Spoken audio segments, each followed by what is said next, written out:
Tahira Kazmi, आसेफ ज़दा New York में महसूर बेटी के नाम। जाने मादर, तुम्हारा ख़त पढ़ा। दिल की धड़कनें बेतरतीब हुई जाती हैं, बेआवाज़ आंसू गिरेबान भिगोते हैं। कर्ब सांस नहीं लेने देता। सोचती हूँ गहरे एहसास का ये रोग इस उम्र में आखिर कैसे लाहक हुआ तुम्हें। फिर ख्याल आता है तुम्हारा क्या दोष। तुमने तो जिंदगी को उस दिन से बरतना शुरू किया जब तुम माँ के बतन में थी। तुम जिंदगी के सफर में शुरू ही से माँ की हमरकाब रही। नन्ही उम्र से दुनिया को देखना शुरू किया। दुनिया में फैले रंजो अलम को लाशऊरी तौर पे महसूस किया और जाने अनजाने में इस तस्वीर का हिस्सा बन गई।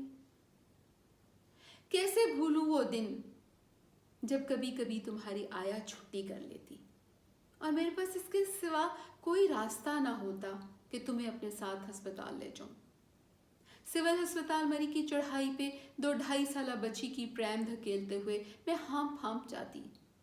दोपहर तक मरीज देखती और तुम मेरी पास प्रैम में बैठी खेलती रहती। कभी मेरी गोद में आने के लिए न जिद करती और ना ही रोती। इस उम्र में भी तुम्हारी कुव्वत मुशाहिदा इस कदर थी कि एक दफ़ा घर जाके अपने पापा से खेलते हुए तुमने बेख्तियार फरमाइश की, आप लेट जाएं, मैंने आपको चेक करना है। और बाद में पेट को हाथ लगा के तुम्हारा सवाल, पापा क्या बच्चा हिलता है, हमें हंसा हंसा के बेहाल कर गया था। मेरी बेटी, दुनिया में जब भी कोई इब्तला आई, चाहे इंसान के अपने हाथों या कुदरती आफात के जरिए, इंसान को ना सिर्फ इस आजमाइश से गुजरना पड़ा बल्कि भारी कीमत भी चुकाना पड़ी। बहुत सौ ने ना सिर्फ वक्त का अजाब सहा और जान का नजराना दिया, वहीं बच निकलने वालों की माहियत कल भी बदल गई कि दर्द और अजियत बाकी रह जाने वाली जिंदगी के साथ ही ठहरे। मौत का बेरहम चेहरा और वहशियाना नाच देख के आप कैसे वो रह सकते हैं जो थे। इंसान का पैदा करदा तूफान पहली और दूसरी आलमी जंगों की शक्ल में और कुदरत की आजमाइश स्पेनिश फ्लू की सूरत में इस कायनात ने देखी।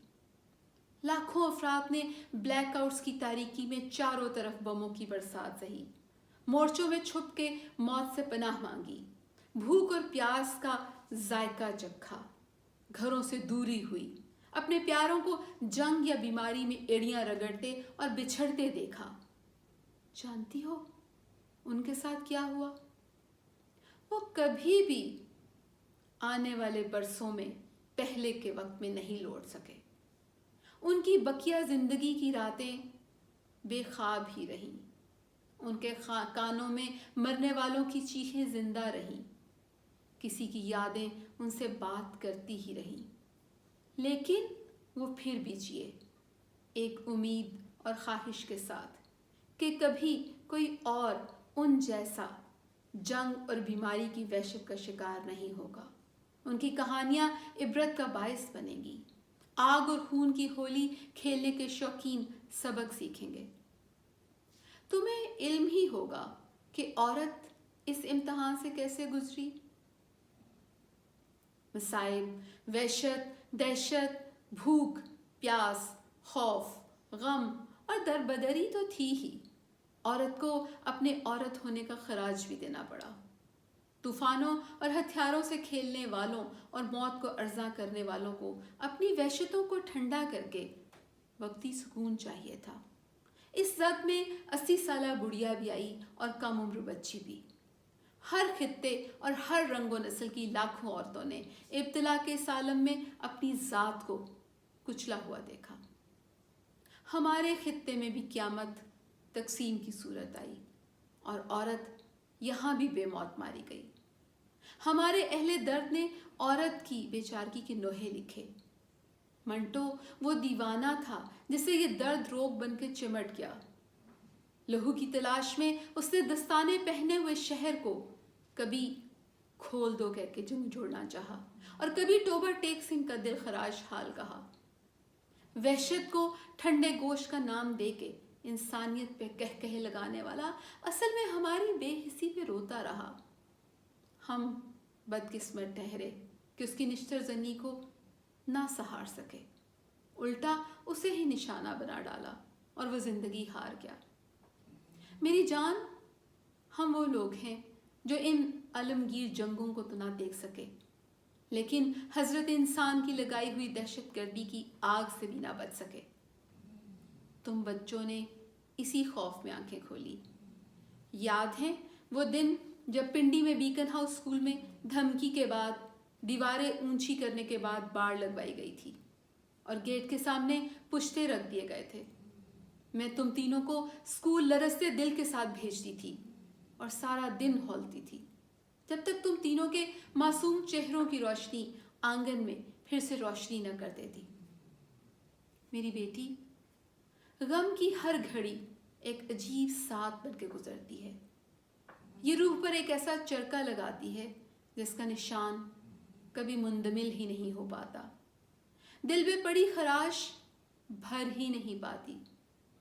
ہر برا وقت ایک ایسی یاد چھوڑتا ہے جو آنکھوں میں نمی اور جسم کے اندر خلا پیدا کرنے پہ قادر رہتا ہے۔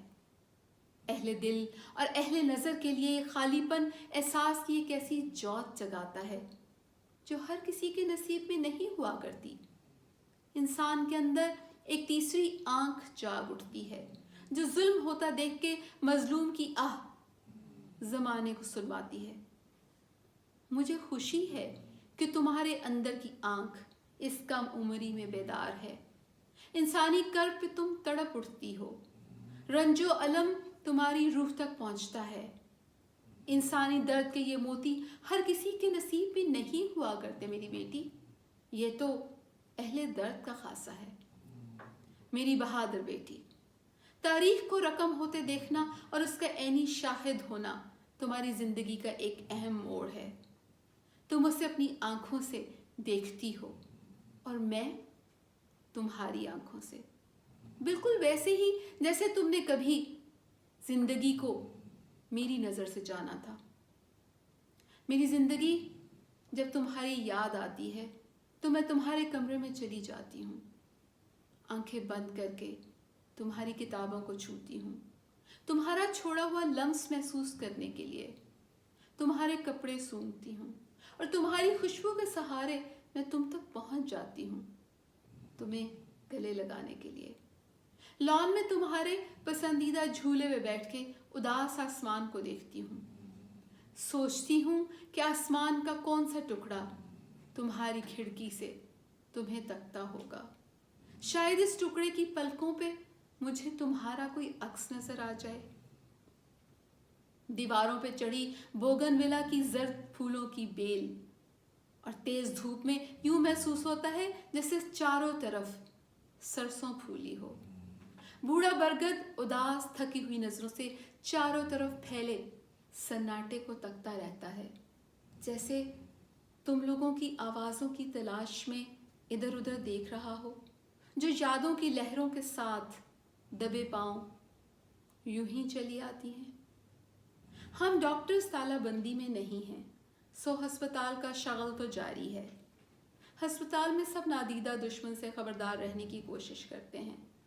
پہلے سا ماحول تو نہیں رہا، لیکن سب کی کوشش ہے کہ اضطراب اور بے چینی حواس کو بکھرنے نہ دے۔ مجھے کامل یقین ہے کہ ہم اس بے رحم وقت کو ایک دوسرے کا ہاتھ تھامے گزار لیں گے۔ میں یہ نہیں جانتی کہ طوفان گزر جانے کے بعد ہم کتنا بدل چکے ہوں گے، مگر اتنا ضرور جانتی ہوں کہ ہمارا احساس اور درد کا اثاثہ ضرور بڑھ جائے گا۔ بدیس گئی چڑیوں کے اپنے آنگن میں لوٹنے کی آس لیے بہت سا پیار اور دعائیں، تمہاری ماں۔